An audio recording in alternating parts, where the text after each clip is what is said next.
काळामध्ये पीक विमा परतावा होण्यासाठी शेतकऱ्यांनी आंदोलन केले आहे. साहेबांचा आमचा बऱ्याचदा त्या दिवशी फोन झाला. खरं तर पीक विम्याचा जो क्रायटेरिया आहे सध्या जो लावलेला आहे ते म्हणतात उत्पादनाच्या आधारावर, आणि त्याच्यामध्ये एक कमिटी बसून त्यांना 50% अधिकार दिला आहे.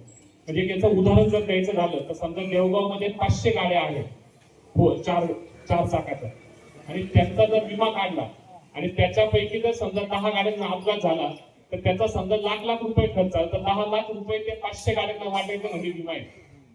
हा जो शेवटचा ट्रिगर आहे ना, हा उत्पादनावर आधारित आहे. हा विमा इंडिव्हिज्युअल मिळत नाही. माझ्या गाडीचं नुकसान झालं तर मला पीक विमा मिळायला पाहिजे, मला विमा मिळायला पाहिजे.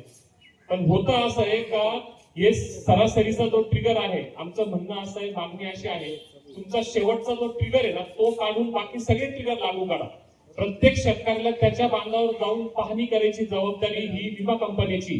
त्यांनी विमा दिला, आम्ही त्यांचे गिराईक आहोत, ग्राहक आहोत, त्यांनी बघायचं आमचं नुकसान झालेलं आहे की नाही झालं. त्याच्यामुळे मला असं वाटतं की यांनी इंडिव्हिज्युअल स्वरूपाचा विमा राबवला पाहिजे. आता दुसरा प्रश्न, तो 1 रुपयाचा पीक विमा होता. आता विम्याबद्दल आपण बरंच काम करतो म्हणून बऱ्याच वर्षांपासून, मागे काही वर्षांपूर्वी विमा मिळवून देण्यासाठी आपण कृषी मंत्र्यांकडे गेलो होतो. त्यानंतर विमा आपल्याला मिळाला. या वर्षी तशी परिस्थिती नाही, कारण त्यांनी ते मधले सगळे ट्रिगर काढून टाकले. पवार साहेब, बरोबर, मी तुम्हाला त्या दिवशीच फोन केला. शेवटचा जो ट्रिगर आहे तो आहे सरासरी उत्पादनाचा आधारावर ट्रिगर आहे.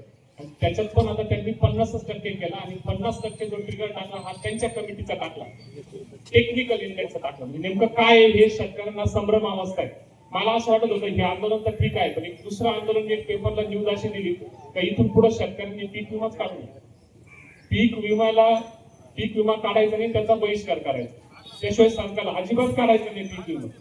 कोणीच काढला नाही पाहिजे. जोपर्यंत ट्रिगर बदलत नाही तोपर्यंत पीक विम्याची भरपाई तुम्हाला मिळणार नाही.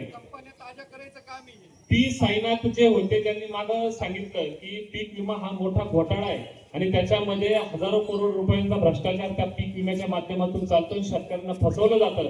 हे खऱ्या अर्थाने मागच्या वर्षी आपल्याकडे 2025 अतिवृष्टी झाली. वास्तविक बघायला गेलं तर 80%, 100% पिकांचं नुकसान झाले. शेतकरी आपल्याकडे इथं सुद्धा तुम्ही विचारलं तर कोणी तुम्हाला सांगेल माझं 50% झालं, माझं 70% आलं. तरी विमा कंपन्या नाही म्हणताय. मी आता मागच्या महिन्यामध्ये कृषी मंत्र्यांकडे गेलो होतो त्या संदर्भात. त्यांना मी सांगितलं, ते आता मागचे ट्रिगर काढून कसे जमणार म्हणे, ऍडजस्ट कसे होणार. मग त्यांनी कलेक्टरला फोन लावला, याच्यामध्ये काय करता येईल का म्हणे नाशिक जिल्ह्यासाठी. ते आता ज्यावेळेस तुम्ही विमा काढला त्यावेळेस आपण तिथं सही केलेली, याचा अर्थ असाल का आपल्याला ते मंजूर आहे. आणि आता आपण म्हणतोय का आम्हाला ते भरपाई पाहिजे, ती द्यायची कशी हा खरा प्रश्न आहे.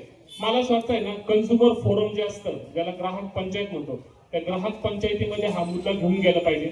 याच्यासाठी फक्त आम्हाला तुमची कृषी विभागाची मदत लागेल. तुम्ही खरोखर जेन्युइन सांगा की किती शेतकऱ्यांचं किती नुकसान झालं आणि उत्पादनात किती घट आली, हे तुम्ही आम्हाला जेन्युइन सांगा.